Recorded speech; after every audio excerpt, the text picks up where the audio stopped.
So today I'll be talking about homeopathic therapeutics in case of fibroid. So whenever you write about therapeutics of fibroid, you have to focus on 3 points. First is acute remedy, second is miasmatic anti-miasmatic remedy, and third is constitutional drug. So acute remedy, if a patient present with menorrhagia or dysmenorrhea, so in that case we have to tackle with the acute remedy. Second is anti-miasmatic remedy. So we all know that fibroids come under the psychotic miasm. So any growth, induration, swelling, polyp that come under the psychotic miasm. So in case of fibroid, antipsychotic medicine is to be prescribed to remove the miasmatic block. And third is constitutional drug. So constitutional drug is the best treatment to give in case of any disease. So that's about the homeopathic approach. So you have to write these 3 points. Next is acute remedy in case of fibroid. So there are many remedies which were given in the case of fibroid, but I have write about only the most characteristic remedy based on the Kent repertory and Materia Medica reference. So if a patient present with menorrhagia due to the fibroid, so there are 4 remedy which was given.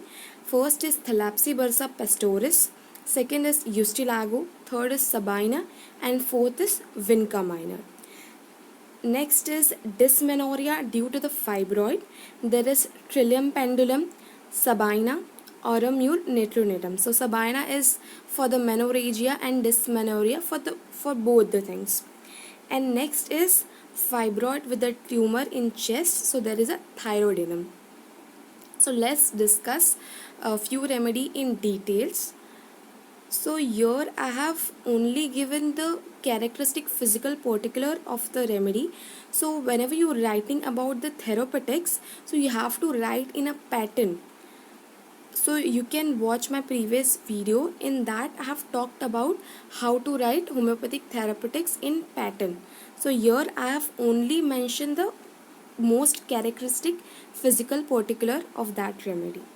So whenever you write characteristic physical particular, you have to focus on 4 points. First is that have a specific action or useful in which cases. Second is about menses. Third is about any characteristic pain. And fourth is leukorrhea. Characteristic symptom, a characteristic of leukorrhea. So in case of aurum netronatum, which have the specific action on the uterine tumor, and which is used in case of chronic metritis and prolapse, and there is a ossified uterus. There is a sensation as if uterus feeds the whole pelvis, and ulceration at the neck of uterus and vagina. And the characteristic of leukorrhea is leukorrhea with the spasmodic contraction of vagina. So that means leukorrhea with the pain. So that's about aurum netronatum. Calcarea carb is suited for the fat, fair, flabby women which have the tendency for the uterine growth, polyp and fibroid. Menses in case of Calcarea carb is too early, too profuse, too long lasting with the vertigo, toothache and cold damp feet. And any sort of exertion, it could be mental or physical exertion, which cause a return of menses. Leukorrhea is thick, white and milky, gushing leukorrhea. So that's about Calcarea carb. Let's move ahead. Ferrum iode. So ferrum iode is very good remedy for the glandular enlargement, and it is used in case of new growth and uterine displacement, and it is used in case of retroverted uterus. So retroverted uterus, so normally uterus is anteverted, but in some cases the uterus is retroverted. Retro means posterior. So in some cases uterus is posterior.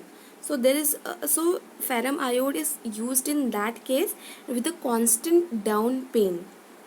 Menses are scanty or suppressed. Leukorrhea is like a boiled starch, and there's a feeling as if something is pressing upward in the vagina on sitting. And the characteristic symptom of ferrum iode is there's an exothalamic goiter following the suppressed menses. So that's the ferrum iode. Next is conium. In case of conium, menses is irregular, scanty, too late, and breast is feel painful and enlarged before and during menses. Dysmenorrhea with the drawing pain down the thigh from straining at hard stool. Leukorrhea of conium is burning, acrid, corrosive, accompanied or preceded by colic. So leukorrhea with the colic that's present in conium. Next is iodium. In case of iodium is used for induration and swelling of the uterus. Menses is brown and renewed after every stool. And there's a characteristic pain which is like a wedge-like pain from ovary to the uterus.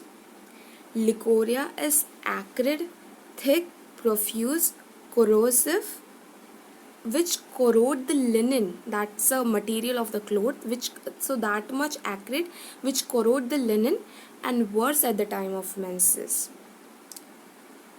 Next is Thalapsy bursa pastoris. So we have discussed Thalapsy bursa pastoris is used in case of fibroid with the dysmenorrhea.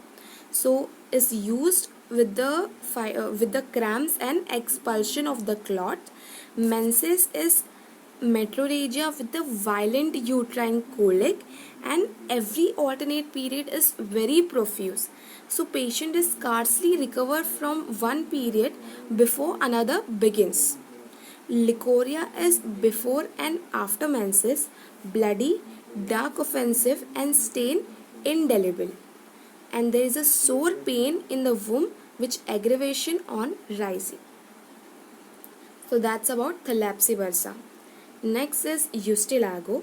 Eustilago is used for the hypertrophy of uterus, fibroid and subinvolution. So menses is half liquid and half clotted, which is also present in Sabina. Bright red in color and aggravated from slight provocation. So menorrhagia of the climaxes after abortion. So there is a oozing of dark blood, clotted, forming a large black strings. So sore uterus and ovary. So uterus is feel as if it drawn into the knot. So that's a Eustilago. Next is Sabina. Sabina is used for the ovaritis and metritis after abortion. So in Sabina there is elements from after abortion. And menses is too profuse, too early, gushing of hot, bright, watery blood mixed with the dark clot and aggravated from least movement and better by walking. So the characteristic pain which seen in Sabina is pain from sacrum to pubis. So that's a characteristic pain which is present in case of Sabina. Leukorrhea is foul, acrid, thick yellow from suppressed menses. And dysmenorrhea which is better by lying on flat of back with the limbs extended. So that's about Sabina. After Sabina, there's a trillium pendulum used in hemorrhage from the fibroid. So that's a menorrhagia to the fibroid. And menses is profuse, bright red, and after every 2 weeks, and which is aggravated by least movement. And uterine hemorrhage with a characteristic sensation as if the bone of hip and back were falling into the pieces, and better by tight bandage. And backache is associated with the menorrhagia. Next is Vinca minor. Vinca minor is used for hemorrhage from fibroid. So there's a bright red passive uterine hemorrhage, which is also seen in case of Ustilago, Trillium, and Sickle. And this is excessive menstruation with a great weakness. And the last is Fraxinus americana, in which the uterus is enlarged and patulous. So the fibroid with there is a constant bearing down sensation as if something is coming down, and there's a cramp in a feet. Fraxinus americana is also used in case of dysmenorrhea, and there's a pain which is aggravated in afternoon and night. So that's about the therapeutics in case of fibroid. Thank you.